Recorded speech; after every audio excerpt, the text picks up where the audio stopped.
Ember, what? What do you got? You do? Is on the line? On the Nemacolin fan hotline? LaMarr, how are you? Hello? How you doing, man? Wait a minute. Now, somebody told me that y'all was looking for me, and I said that I was going to get on, but never got on. Is that true? That's Horse, the guy who answered the phone, but that's it's all not his important fault. now. No way. When did you talk to me? I don't know. This guy left a message. He's the producer, but that's not important now. The important thing. No, wait. We have to clear my name first because I'm getting text messages that I'm not doing what I'm supposed to do. This was 2 years ago. I know. I got to clear my name first. All right. Well, cleared. are you getting text messages that we've called you the greatest pass rusher in NFL postseason history? Are you getting texts about that too? No, but the first text I got was I wasn't responding. But no, somebody did text me and say that. How y'all doing now? We're doing good, man. We're doing great. It's good to hear your voice. We were just going over the stats, which prompted this call 2 years ago by our friend Joe Kopp, the producer. You had 11, and I'm thrilled to be talking to you right now because I've been telling people this for years. You had 11 sacks in 7 starts, 8 total games in the postseason, and by my research, you are the greatest sacks per game pass rusher in the history of the postseason. It's unbelievable. Hey, you know what? I just don't get my credit because I just stay humble. I don't say much about it. So a lot of my stuff get overlooked because I don't talk about it as much. Well, let's talk about it now. Is there one in particular that stands out? Was it bringing down Warner at the end of the Super Bowl? Oh yeah, the forced fumble, man. You know what? That was a huge play. You know, having a chance to just play in the Super Bowl and getting that opportunity, making that sack, forced fumble to help the team just seal the win on the game was perfect for me. I mean, that's the way to cap off a Super Bowl.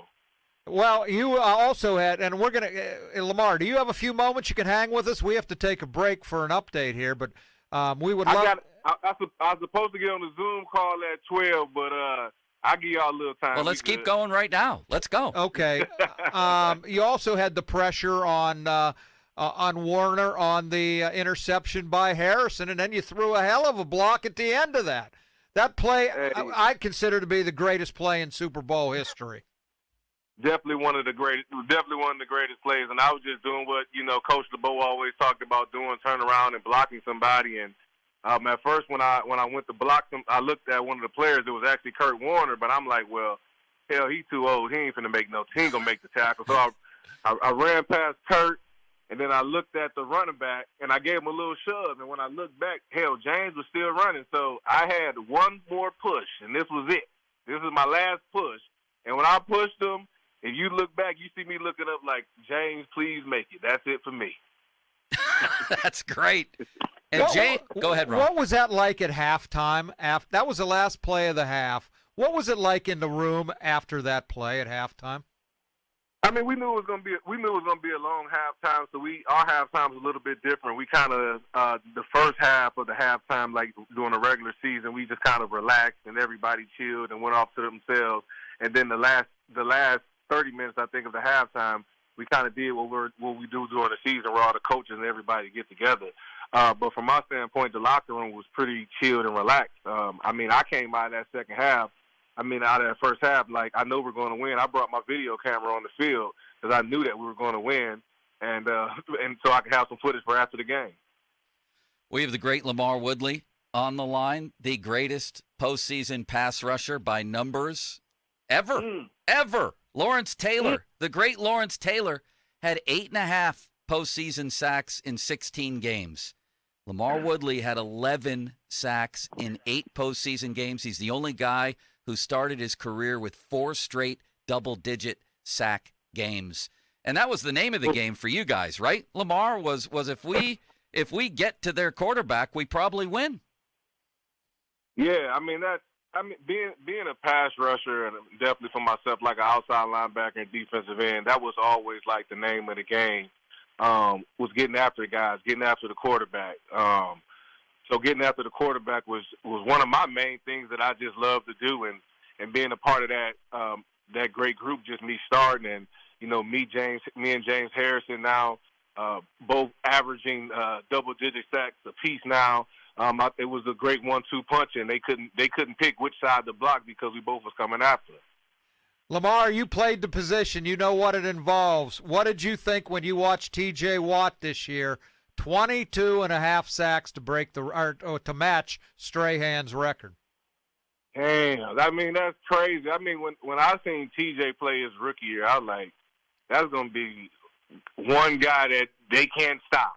And I mean, just watching his attitude on the field kind of remind you of one of those old school type players. And I remember, like, when I first met him, we was on the sideline. I'm thinking, damn, this guy's, 6'6", 6'7". He made me look small. I'm like, damn, these guys are huge now.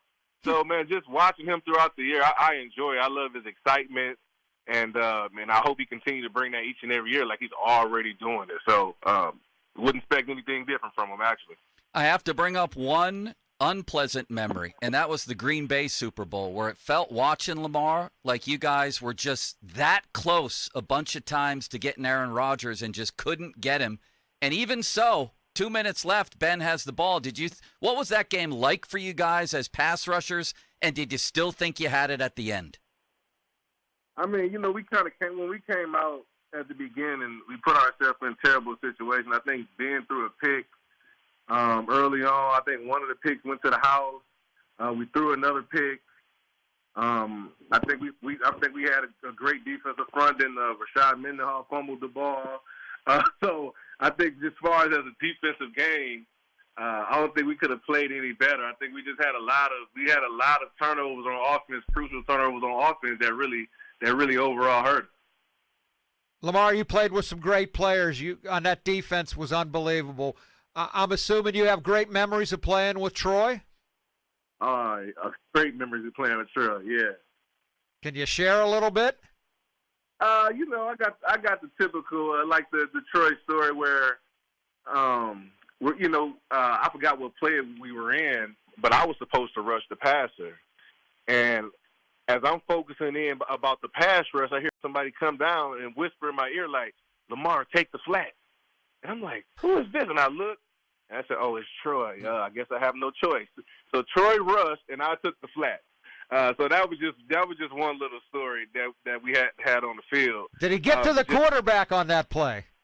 Hell, I can't remember, but I remember when the coach asked me, "LaMarr, what the hell are you doing?" I said, "Troy told me to take the flat. This is my second year in the league. A veteran tell you to do something, you just do it. You don't ask no questions and deal with the consequences," and that's what I did. LaMarr, we appreciate you calling in, man. We really do. And just lastly, where are you living these days, and what are you up to? I'm living in Detroit, Michigan. I have my film company, a production company now, Area 56 Entertainment. So if you go to Instagram, it's Area 56 ENT. I just produced my first movie. I'll be releasing that on Amazon probably this month.